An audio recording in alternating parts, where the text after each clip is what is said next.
I'm Katie. And I'm Liz. And we're best friends. We both feel called to ministry and serve in the local church. We're on a mission to discuss how the Bible applies to our lives. Yes, and to confront the issues we face in today's world. God's design for our lives is beautiful, and it's a choice we want to follow, even if it does make us different.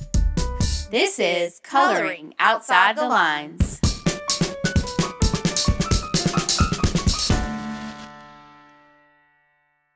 Welcome to Coloring Outside the Lines with Katie and Liz. This is Katie and I'm Liz. Welcome to episode 3. Oh my gosh, I'm so excited. We made it to episode 3. Yes. We have put episode 1 and 2 out there into the world, and it's gone pretty well. Yeah. At the time of this recording, we just launched episode 2. And we have some listeners. Listen, we thought for sure we were going to have like 2 subscribers. Yes, but we have a few more than that. Yeah. We have a really cool, our podcast platform we use, well, I guess we'll just say it. We use Buzzsprout if you're looking for a podcast platform. So far, we're pretty happy with them. Yeah.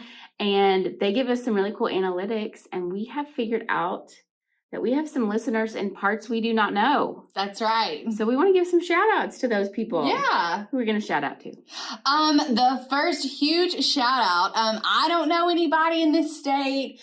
Katie doesn't know anybody in this state. So if you are from the state and you know us, we apologize. Well, I know one person from the state. Okay, she knows one person family. from the state. But Ohio. Yes, and specifically Huff, Ohio. Huff, Ohio, spelled Hough. We think we're saying it right. We looked it up. We Googled it. We think Huff is the way to say it. But listen, we have almost as many downloaders from Huff, Ohio as we do from the town we're from, where we're at right now. So that's pretty amazing. Yeah. We don't know you, or we don't think we know you. Maybe we know you. But if it is you, please let us know so we can give you a specific shout out. Yeah. So follow us on social media. Give us a comment or send us a message, a DM, whatever the kids say these days. And listen, we will send you some merch. Yeah. I mean, we don't have any, but we'll make some just for you. Because we're so excited about it. We have lots of Ohio listeners. I do know one family in the Columbus area, but I don't know anybody else in Ohio, I don't think. So we also have listeners, Liz, from Europe. We have somebody from Europe. We're not sure we know you either, so let us know. But if you are in Europe, I'm always down for coming to Europe once everything opens back up while we're being safe.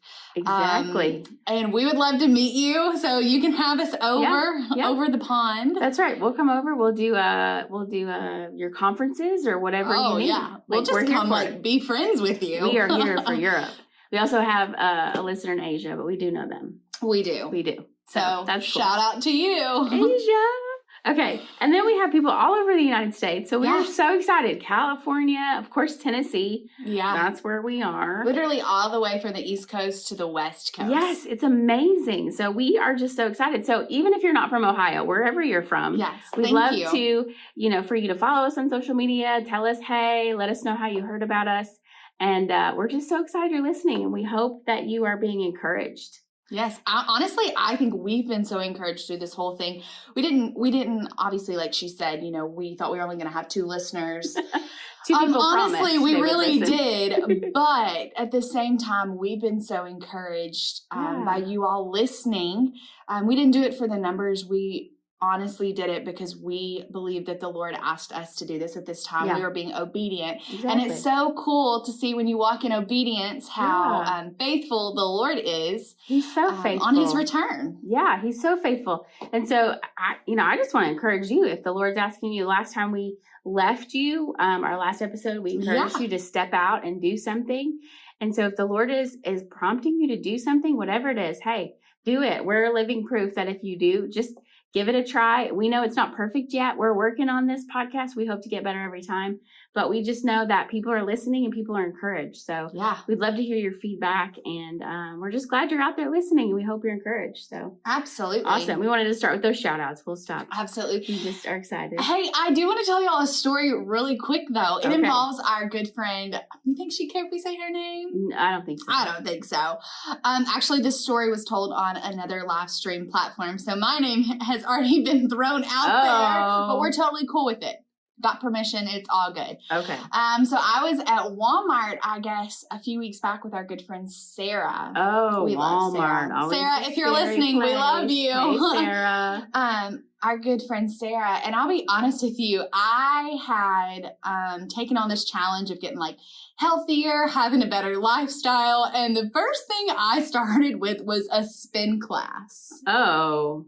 And if you don't know what a spin class is, that's tough. A spin class is like where you go ride a bicycle that's not so comfortable, that it's like you go hard from like second one. Like there is no like downtime. It is like, so it's not like a leisurely bike ride through the park. Like I go with my kids and I'm like, hey, hurry up and catch up because I'm riding so slow I'm going to fall off the bike. And my favorite part about the whole activity is when you come into this spin class, they're like, oh, this is for all types, like beginner, medium. Sure. I'm like, all the exercise I got people this. say like, that. Yeah.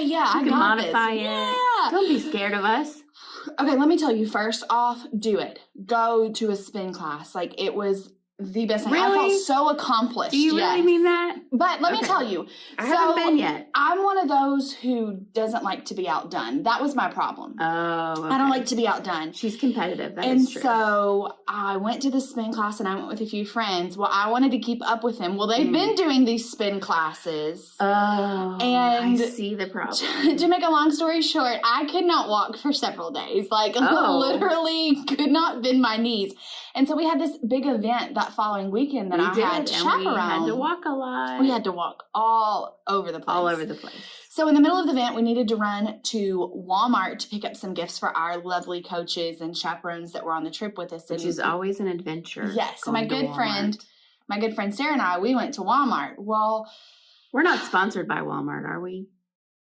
No. Okay. We're not. Yeah, that's good. But I do want to let you know, in COVID times, some cities are still having to wear masks and there still are mask mandates. In some cities, there are not mask mandates. Because we live in Tennessee and there actually has never been a mask mandate in the state of Tennessee. It has been preferred. Cities have done it. Our city did. Our county did. But we have been responsible and we have done 100%. What everyone has asked us to do. Yes, we wear masks when told. We have not, stated our opinion. And this is not an opinion statement. I want to go on and say that. But anyway, my good friend Sarah and I, we got all the way to the door and I saw her mask in her hand. Because she had it in her little carry. Well, I didn't take anything in with me. I didn't take my bag in with me. Because it was heavy and your legs hurt. Yeah, that's true. And we got all the way to the door and I said, Sarah, I forgot my mask in the car. There's no way I can walk back to the car and get that and then make it back in Walmart. Like, it's just not going to happen. Yeah, that's like, we parked so far away, it just was not going to happen. And I made sure, I looked at all the doors. I made sure to look at the signage. Because if it was mandatory, I would have, I would have gone back. If it's mandatory, they have, we went somewhere today and forgot our mask and was going to go back to the car. And my kids were like, they have some right here at the door. So normally if it's required, they have some. So I walk in, some of the workers had them on, some of the workers didn't. So I was like, and there was no signage. Not even the workers had them on. Some did, some didn't. And there was no signage. And there were a lot of people in the store who didn't have them on. And there were some people who did. So I was like, we're not the only one. We're in a county where it's optional. She was not the only one. Where you get to choose what you feel is best for your health. And so our thing was we were going to get in and get out. We were literally in there for two things. They were both at the front of the store. We were going to get in. We were going to get out. I was standing in the checkout line and there was this lady who she was very sweet. The Lord loves her so very much. But she... He sure does. She looked back at me and she said, hey, sweetheart, do you need a mask? Because my friend Sarah had one on. She probably thought you're in the checkout. You made it through the whole store. We're in the checkout line. We made it through the whole store. Making sure I'm tracking. We're in the checkout line and we're in the whole store. And this sweet lady said, hey, sweetheart, do you need a mask? Now, keep in mind, she's two people in front of me. There are people in between me and this lady. You're not even next to her. I'm not even next to her. And I just replied, I said, oh, no, ma'am. We're going to just check out and we're going to get right out of here. I said, but thank you so much for offering. I said, I really do appreciate it. Now, she said, no, it's brand new. I just bought it. And I kid you not, she pulled it out of her purse. Oh. not in a package, and Not it had in a lint package. all over it. Oh. It had lint all over it. Now, more than likely, I believe she was telling the truth. You know what I'm saying? Sure. I believe she was telling me the truth because she did care about health. She was very concerned, so she probably wouldn't try to give me a used mask. I do believe that. But it did have lint on it. And I just said, hey, no, ma'am, like, we are fixing to get right out of here. Like, we're going to check out these 2 items and we're going to leave. And that was fine. That I was just going to leave it there. Yeah, I mean, you were about to go. But I will say, in the process of her asking me if I wanted a mask, she did come closer to me. Which was fine. I wasn't offended by that. I was not offended by her asking me if I needed a mask. I understood where she was coming from. I did. Sure. I didn't purposefully not wear a mask. I wasn't rebelling. I simply just forgot it. I did. I just simply forgot. I think it happens to all of us. And she proceeds to put me on blast in front of the whole Walmart. Whoa. Yeah. Seriously? And I'm a person of like, I don't care for confrontation that much. Yeah. I don't like to be pointed out. I can get embarrassed pretty easily. Same. Especially when it's like a lot of loud noise. Like if it's quiet, I don't so much get embarrassed. But I mean, it was loud. Oh, it was really loud. She made a scene. She did. She made a scene. But I also know everybody has their reasons for responding the way they do. Sure. You know, I don't know maybe what was going on in her life at that period in time. And I was trying to tell a story to my friend Sarah while we were in line to get my mind off of it. And I just like could not get my story out because of this. But all that to say, like, I think she was standing up for what she believed in. Sure. I mean, I guess in a way I was standing up for what I believed in. Like, I didn't want to take a mask that I didn't know where it came from. I mean, I'm pretty sure I would not want to take a mask from somebody's purse who I didn't know. That wasn't in a pack. Like, if it was in a package. Right, if it had been in a package, that would have been one Or she had a box of them or something, or a Ziploc bag. Yeah. But just straight up out of the, I don't know. But I'm not mad. Anybody that would I'm not mad about it. I'm not mad about it. I just felt bad that I had offended her. Right. I felt bad that I had made her feel unsafe, and that was never my heart. Sure. Anybody that knows me knows that I'm like the queen of red tape. I'm like the queen of making people feel comfortable. And so I understand that she was just trying to stand up for what she believed in. Well, it seems like people everywhere today really want to stand up for what they believe in, and they really want to share their opinion with the world. Yeah. And sometimes not in a nice way. Like, you were trying to be nice, she was trying to be nice, but then to, you know, it put you on blast in front of the whole checkout line seems a little extreme. And it seems like we see this all the time on social media. Just people, we've seen people get into arguments in the church. People that were friends. Like in the church house over things like masks, things like elections, things like all these things where they're like right now the world is super charged with opinions, and we're not opposed to opinions, and we're not opposed to standing up for what you believe in, but we're kind of trying to figure out, like, are these methods productive? I know our pastor said today in church, he said, I've not seen anyone get saved in the comment section. Oh. And I was like, okay, come on, Pastor. It's true. Because, you know, I mean, I don't know about you, but I love to read the comment section. Like, I'm always just there with the popcorn for the comment. Like, I'm just here for the comments, right? And I think that's just part of us that wants to see people, you know, go at it. But that's not really what we should do. We wanted to approach this topic today about standing up for what you believe in, but we want to give you some biblical perspective. We're not telling you what to do. Yeah. And we are for sure not telling you what to believe. And we don't want to give you our opinion. We want to give you the biblical standard of living. Right. So we're not telling you what to stand up for. But we do want to talk about maybe, because I don't know about you, but in my life, I've wondered throughout this season of hostility and of all these people on social media blasting each other, and even in public. I mean, I heard a person who, like, I have a friend who had a similar story a few months ago in the grocery store, just getting chewed out by a guy for not wearing a mask. I've heard of people having, like, throwing things at each other in grocery stores. Yeah. So, and I've thought, there's been several times where I thought, you know, what should I say to this comment? Or, you know, you see somebody say something on social media and you're like, should I say something? Should I throw my opinion out there or not? And so I think we want to talk about this today, just about standing up for what you believe in, but we want to give you a biblical perspective, because that's our goal with this podcast, is to talk about things that are happening, things that are important in our lives, but to give you a biblical perspective of this modern day problem, because we believe that the Bible is true and relevant forever and always. So what are some different ways that you feel that you are set apart from the norm or from the world? Because I feel like that's where all these opinions stem from, is what is your normal? I think a lot of people's perception, their perception is their reality. True. And so I think in our reality, there's a lot of things that maybe because of the calling that God's placed on our life, we feel we are set apart. As Christians, we're set apart. God says, to be in the world, but not of the world. Right. And so we automatically are set apart when we take on his identity. But what are some ways that you feel set apart from the norm or everyday life? Yeah, I definitely think that I have some beliefs that are just some things that I take in my life or that I stand up for in my life that might be different, that even my fellow Christians might not necessarily agree with. Things like, I'm going to do like a really hot topic, drinking alcohol. I don't think it's a sin. I'm not saying you're a sinner if you drink alcohol, but in my life and my husband's life, we've chosen to abstain from alcohol for a variety of reasons. One of them being we're in ministry.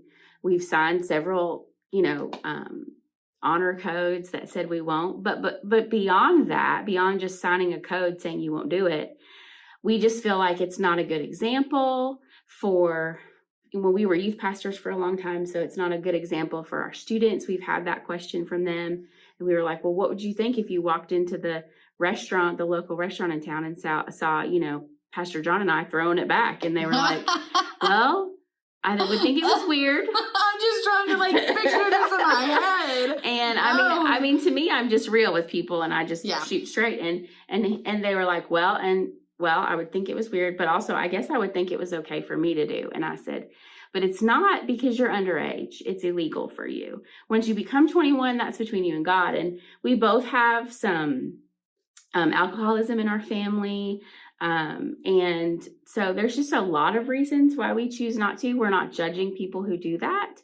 I don't get on social media and put people on blast for it. Yeah. But I do feel like I often, when I say that to people, like, especially at work, we're gonna have this party, this end of the school year party, come on out, and I'm like, yeah, I'm gonna skip that because I know there's gonna be a lot of drinking, and I just don't want to be associated with that. And I'll just say, I'm good, we don't drink. Or if a side comment is made, let's go, it's been a rough week, let's go have a glass of wine or whatever. And I'm like, I don't really drink, but thanks. And then they get all offended. They're like, oh, well. Mm-hmm. And so that's tough sometimes. I feel like you think the peer pressure is going to go away after college or high school, but I'm much past those days. And I feel like mine has intensified since I graduated from college. I feel like, really?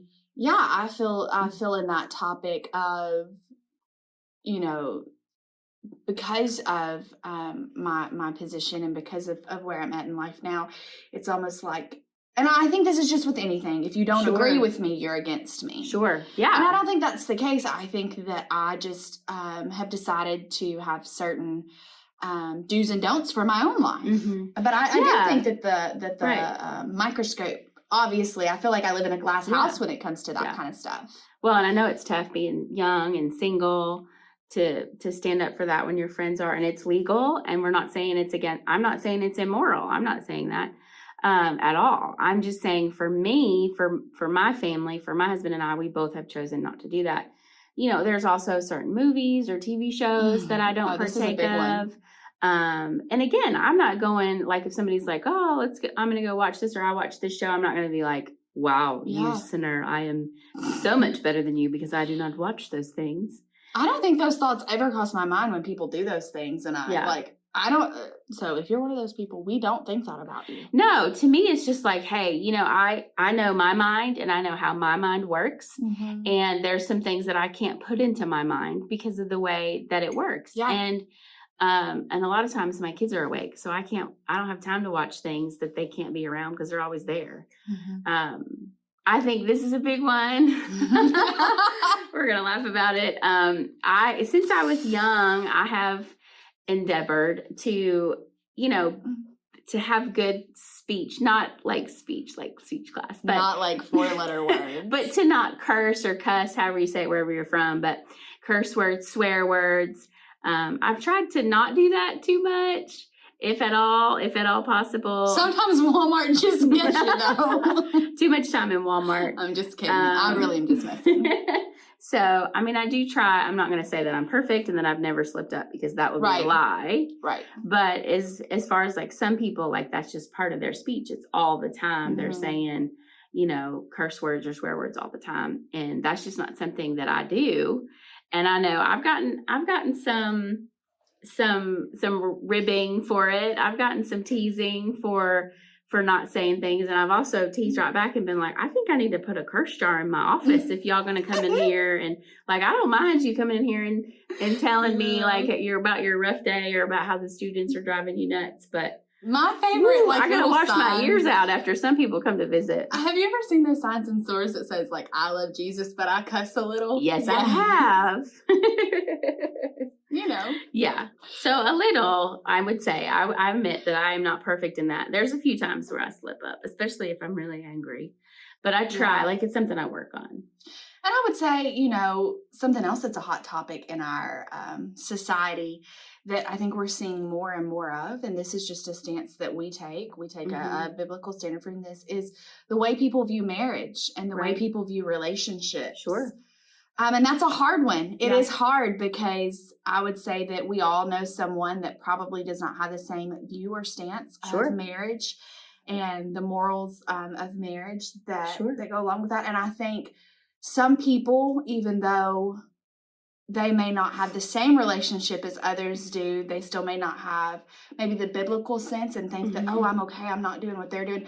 And I want you to know, in all of these things, we've struggled with something at some point or another, that we're not perfect in this area. We've had to learn the hard way by example, doing all the things. So what we're talking on these hot topics, we've all walked through. It's nothing that's like we've abstained from, and so we don't know anything about. We haven't lived in that world. Like I think we've been there, but we had to come to a place of, what does God's word say, and do we want to have the fullness of Him in every aspect of our life? And the way that the Bible, teaches us, it really is best for us. I mean, it really does keep us from a lot of things if we follow the word. But we're really not talking about what we stand up for. I mean, we just mentioned all those things, but we really want to talk more about how we stand up for what's right and or for what we believe. We're not going to tell you what's right or wrong, but how we stand up for that. And when I think about that, because, I mean, if you think about all these ways that people have, I mean, I could put people on blast on social media. I could be throwing out, posts constantly about what I believe and what I do and what I don't do. But, I mean, are those methods productive? I don't think like we said, are people getting saved in the comments? I honestly think as Christians, when people who don't live, maybe haven't come to know Jesus yet or are early in their faith walk, see those things from people who have professed Christianity longer, I think it scares them away. Yeah, I do too. And I think it makes us look very rude and mean, and like we're going to shove our feelings and our thoughts down your throat and our beliefs. And then if you don't follow the rules, you're out. Yeah. And that's not how God operates. It's not even how Jesus operated. So, but I think we all struggle with what do we do? How do we stand up for what we believe in? When is it appropriate? And how exactly do we go about that? So whenever we struggle with something, what do? I think we go straight to God's word. We go straight to the word. So we're going to talk about some people in the Bible who struggled with the same thing, with standing up for what was right in a culture that was very different from what they believed. That was a different religion, a different race, creed, like all those things. It was a very different world. So we're going to talk about Daniel for a minute, and we're going to talk about the 3 Hebrew children. I think we have an obsession with VeggieTales. Yeah. Shadrach, Meshach, and Abednego. I think we have an obsession with VeggieTales. Otherwise known as Rakshak and Benny. I just feel like it's relevant. Like there's always a big story. Rakshak and Benny. You remember them from VeggieTales? Don't bow down to the bunny. Oh, yes. The bunny. Oh, I love the bunny. I'm just thinking if we keep going like this, eventually they will make a VeggieTales movie about us. Are they even still making VeggieTale movies? I don't know. I mean, we're not Bible stories, but maybe we could be vegetable characters, Yes. right? Telling the Bible story. That would be fun. We'll have to think about what. Make us asparagus, please. Yeah, tall and skinny. We like and that. very healthy. And very healthy. Yeah, me too. Okay. So back to the Bible. Sorry. We're always going to detour a little bit. So we're going to talk about Daniel and the three Hebrew children. So here's the thing. If you look in the book of Daniel, I recommend you read it. There's some really cool stuff in there. I like to read from the New Living Translation often because it's kind of an everyday language, but pick a translation that works for you. The Passion Translation is cool. It just doesn't have the Old Testament. The Message is good. So find something that you can really understand when you read it. That's always my encouragement. Yeah. So we read out of the New Living Translation often. And in Daniel chapter 1, we learn about how the children of Israel, or specifically from Judah, get captured by King Nebuchadnezzar. Nebuchadnezzar is always fun to say, but never try to spell it. That would be good for like a spelling bee. Yeah, that kid right there just lost a spelling bee. That's all I gotta say. You out. I never did win a spelling bee. Did you ever win a spelling bee? I mean, I got to like the final rounds. I was a pretty good speller. But they never asked me to spell Nebuchadnezzar. If they did, I would have just gone on and taken a seat myself. You even went to a Christian school. That would be a perfect word for a Christian school. Yeah. I never even got past the first one. Honestly, I think the word that got me out was like mosquito. Mosquito? No. I am not a good speller to this day. Thank the Lord for spell check. I'm a good reader, but not a good speller. So anyways, Daniel and Shadrach, Meshach, and Abednego were part of those people who were captured. All of Judah was captured, but Nebuchadnezzar sent his guys out and was like, go scope out Judah and bring back all the good young men. And Liz says, that's a good idea. Amen. And all the single ladies said amen. Woo! Okay. So he went there because he was trying to find some gifted and talented people to help him out in his government. It's a pretty smart way to go. And so he brought them in and he's like, listen, I want you to feed them all the best food and the best meats and the best wine. Just, get them strong, get them fattened up. I'm not sure what he was going for, but and then they were going to train him for 3 years, and then they were going to go into royal service. So Daniel and actually Hananiah, Mishael, and Azariah, those were actually their original names. And then they were all renamed by Babylon. Daniel was called Belshazzar, and I think the reason we don't call him that is because it's hard to say. Oh, yeah. That would be a weird book of the Bible instead of Daniel. Belshazzar. I like Daniel better. Can you imagine Belteshazzar. Everybody who had a child named Daniel actually had to call him that? Belteshazzar. Yeah, we'll just stick with Daniel.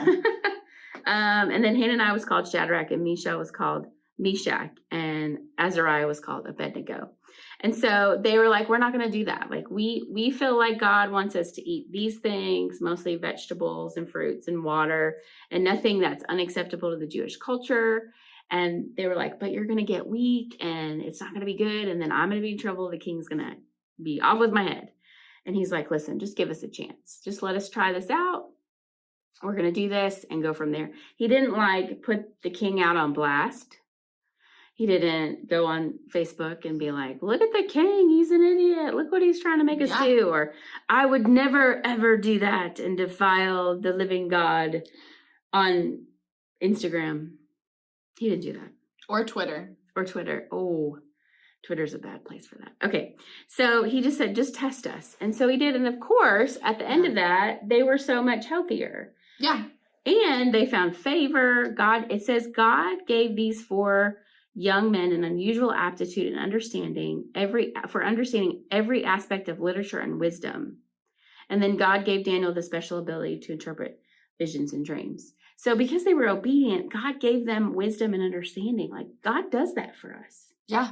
If we take a stand, but he didn't make a big deal about it. He just did it. And he just let his lifestyle, his life, and the way that he looked and the way that those guys felt afterwards, he let that be a testimony to what God can do. And I think that's really cool. And then after the training period was over, they were better than anyone else. And it said that they were just part of the men of Judah. So I don't know. I think just these 4 guys is the way the Bible makes it sound. Just these 4 guys did this special diet. Like the rest of the guys in Judah were like, bring it on. Yeah. Let's have steak and wine. I mean, I get it. It's hard when everybody around you's doing what is culturally appropriate, what is culturally right. Yeah. You think, well, I mean, we're just living in new times. We're living in a new day. We're living in a new age. Not a sin. It's not bad. Yeah. Like everybody else is doing it. Like my mom used to always say this when I'd come home with a bad grade. I'd be like, but Mom, everybody else in the class failed. And she'd be like, are you everybody else in the class? And I would say, well, I'm a part of the class. I think so. That's so but funny. I think it's just one of those things, like we always ask all the time, well, are you everybody else? Yeah. So I think that you're right. I think they did think, according to the Bible, like it's just these 4. That's the way they make it sound. Yeah. Even though it was culturally appropriate where they were living, it was regionally appropriate for them to do these things. They still had a conviction. They still had a check in their spirit about it. Yeah. And because they followed those convictions and they just said it in a nice way, listen, just try us. They didn't make a big deal about it. He didn't start a fight. He didn't threaten to beat him up. And they didn't bring it up like continually. They didn't keep bringing it up. They didn't keep pushing. Like, let's do this for 10 days. Come back and check us out. And so then the king was like, hey, these guys are the best. And they got promoted and they were like, man, this is awesome. And then the king consulted them in all the manners. Like Daniel became the favorite, the right-hand man. I want to be the favorite. It said Daniel remained in the royal service until the first year of the reign of King Cyrus. So for Nebuchadnezzar's whole reign, Daniel was there. Now other stuff happens as the book goes on, but that I think is really interesting and I think that's a good example to us. Like for me and for you, we choose not to drink alcohol, but we don't make a deal about it. We're not going around wearing t-shirts or putting people on blast or tweeting it out constantly. Mm-mm. We just don't. We just live our life that way. So, and I think that's a good way to stand up for what you believe in. Yeah. It's just to let your lifestyle show that rather than trying to, make all the comments. I think actions speak way louder than words. So much louder than words. Yeah, 100%. No doubt. So there is something that transpired a little bit later with King Nebuchadnezzar, and Daniel wasn't really a part of this story, and I think it's because he had already moved up in ranks. Yeah. So there wasn't it wasn't overshadowed, but he wasn't a part of this because he wasn't in the same place, same time as Rack, Shack, and Benny, as we like to say. So can you tell us a little bit about, as they continued, they stood up for what they believed in, but then they had to stand up for what they believed in again. Yeah. It continues by them living their lifestyle. So tell us a little bit about that. Yeah, well, the king, Nebuchadnezzar, as kings do, kings back then were told they were gods. They were the same as God. So he built a statue to himself and wanted people to bow down to them. That sounds weird to us, but I think is pretty normal for a king back in the day. Yeah. And so the Shadrach, Meshach, and Abednego were like, yeah, we don't do that. We don't bow down to anybody but God, the one true living God. So again, they didn't make a big deal about it. They just didn't bow. When it was time to bow, they didn't do it. And I think it took a while, but some people ratted them out. You know what I always say? Snitches get stitches. This happens in this story too. It's funny. True. So somebody doesn't like the fact that they're promoted. They're Jewish. They're not Babylonians. And they're promoted. They are running Babylon and this province. And so they are like, King Nebuchadnezzar, Shadrach, Meshach, and Abednego do not bow down when they're supposed to. Yeah. They're tattletales. Tattletales. And so the king is like, what? And he's angry. The Bible says he was in a rage and he brought them in and he's like, seriously, you're not bowing down to my statue? It's so pretty. Well, maybe they didn't say that, but. And you know what? I think it's so interesting that they had already moved up in the ranks. Yeah, they had moved up in the ranks. And it took someone tattling on them to get back to the king. I think probably the king was more like, okay, this is what it was. Like, it's getting out now. Everybody's going to go crazy. They're all going to lose control. Probably if nobody had ever come to the king and said anything, number one, he wouldn't have known about it probably. Right. But these people were so close. They were running these things that you would think that since he was king, he would have noticed it on his own. Right. But it wasn't a big deal till somebody tattled. Yeah, he wasn't checking up on them. He trusted them because they were his advisors. It's interesting that 1 minute, like in chapter 1, they're promoted, but by chapter 3, this bad thing happens. And so sometimes you're living your best life and living in the glorious, victory, and God's giving you favor with man and you've been promoted. But sometimes there's still an enemy out there and he's still seeking who he may devour. And that's what happens in this story. The enemy is trying to snuff these kids out because they are standing up for what they believe in and for God and for what's right. So the king gives them one more chance. He's like, listen, I really like you guys. I think you're amazing, but you have to follow the rules. You can't make me look stupid in front of my people. Yeah. And the rule is, if you don't bow down, you're getting thrown into the furnace. So probably most of us know the story. So they're like, listen, they said, we cannot bow down. He said, you have one more chance if you refuse. And they said, oh, Nebuchadnezzar, we do not need to defend ourselves before you. Hold the phone. He's the king. We do not need to defend ourselves. Friends, I think this is part of the problem. I think we get into this hole of where we feel like we have to defend ourselves all the time on social media or in front of people. And just like you didn't say anything to that lady in the story, you didn't have to defend yourself. I just said thank you. She didn't have to defend herself. And you don't have to defend yourself and make a big deal and make a big stink about it. You just keep doing you. Just keep believing, just keep standing. And so he said, if we are thrown into the blazing furnace, the God whom we serve is able to save us. He will rescue us from your power and your majesty. And even if he doesn't, we want to make it clear to you, your majesty, that we will never serve your gods or worship that gold statue you have set up. Now, they did give a speech and they told him what they believe. And I think that's important. But they're like, we're not going to go on the defense. We're just telling you we're not bowing down. Yeah, and I think that they waited till they were confronted and more than once to say, hey, you know what? We don't want to be aggressive. We don't want to be ugly, but this is just what we believe. Right. And then they just said it. We're not going to bow down. We don't have to defend ourselves to you. We're not going to bow down. And honestly, I don't have to defend myself to people. It's just not what I do. And so I think that's so interesting. And of course, we know the story. They were thrown in. And even the soldiers who were throwing them in got burned up, but they didn't because Jesus was right there. And weren't there 3? They said, oh, weren't there 3 in there? And he said, but now there's a 4th. There's another in the fire. I love that song. Standing next to me. So I think, and then after that, the king is like, wow, okay, this is really the one true God. Yeah. And I think it's so interesting if we just think about that. Let's not get all riled up and make comments in the comments and try to defend ourselves and go on the defense. I think if we just live our lives and say, you can say, I'm not going to do that. That's not what God wants me to do. But they weren't rude or ugly and they didn't try to fight. Mm-hmm. And then God is going to meet you there. He's going to defend you. It says he will defend you. He fights for us. Vengeance is his, not ours.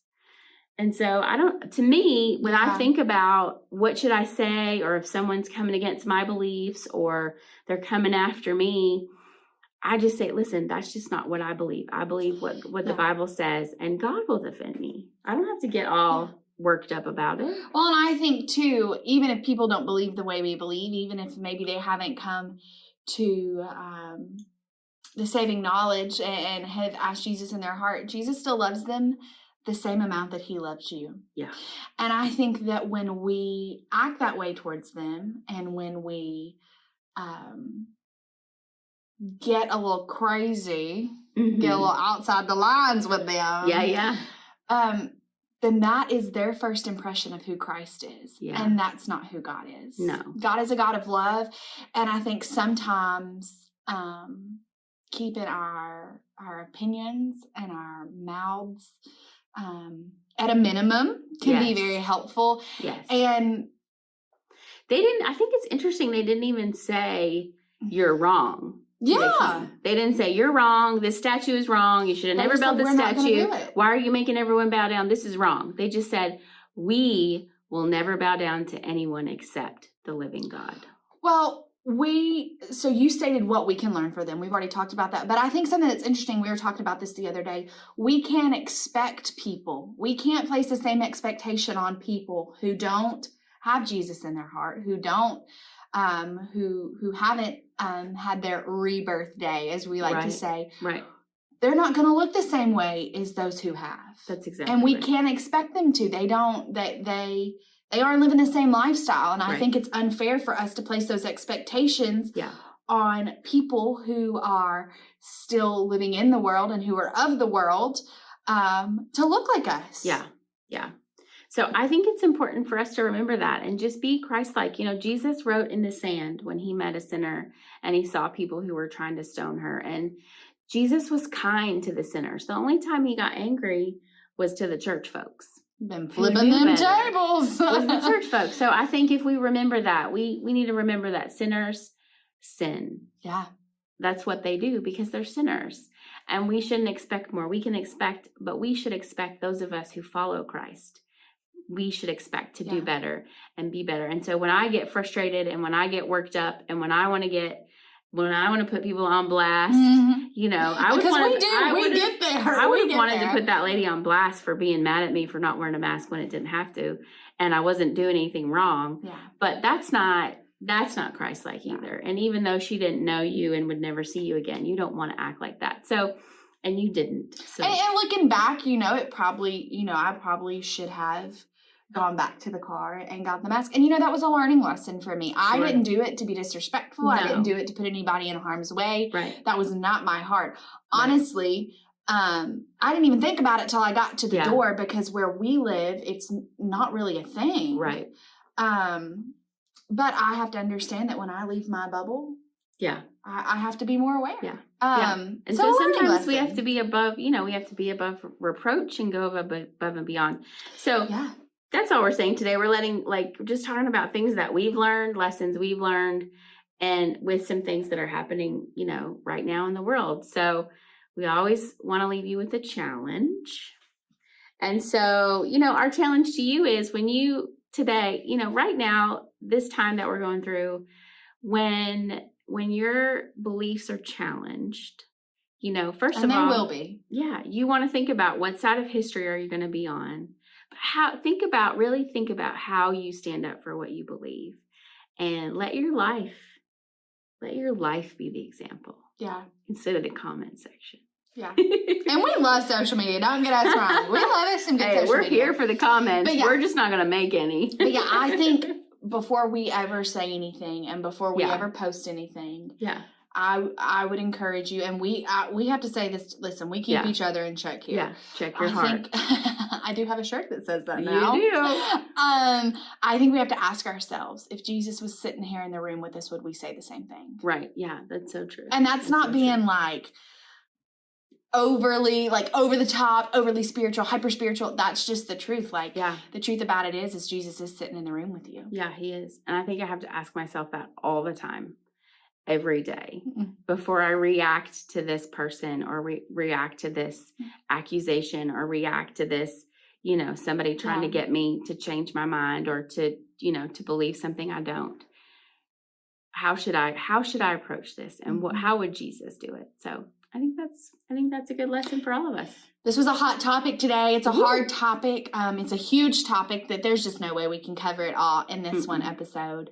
But this is a hard topic, and we realize that some people may not agree with us. Sure. And that's okay. That's okay. That's okay. We still love you. Yeah, we just want to encourage you to be kind. Yeah. But keep standing up for what you believe in. Keep doing it and let your lifestyle be that reflection. Absolutely. And if you need to know what you should stand up for, what you believe in, I would encourage you, go to God's word. Don't look at the things in the world around you, but go straight to God's word. Don't take our word for it. Oh, yeah. Don't take our word for it because we're human. That's right. We're human. We're just showing you what the word says. Absolutely. All right, guys. Well, we hope you join us again next time. But until then, keep coloring outside the lines. Thank you for joining us for Coloring Outside the Lines with Katie and Liz. Be sure to like, subscribe, and share. If you like what you heard, give us a 5-star review on Apple Podcast or whatever platform you use. You can also follow us on Facebook and Instagram. Thank you to our friends James Tadeo for our music and Justin Siegel for our logo and cover art. You can follow them on Instagram at Bolt Music and at Siegel Arts. Join us next time, and until then, Keep coloring outside the lines.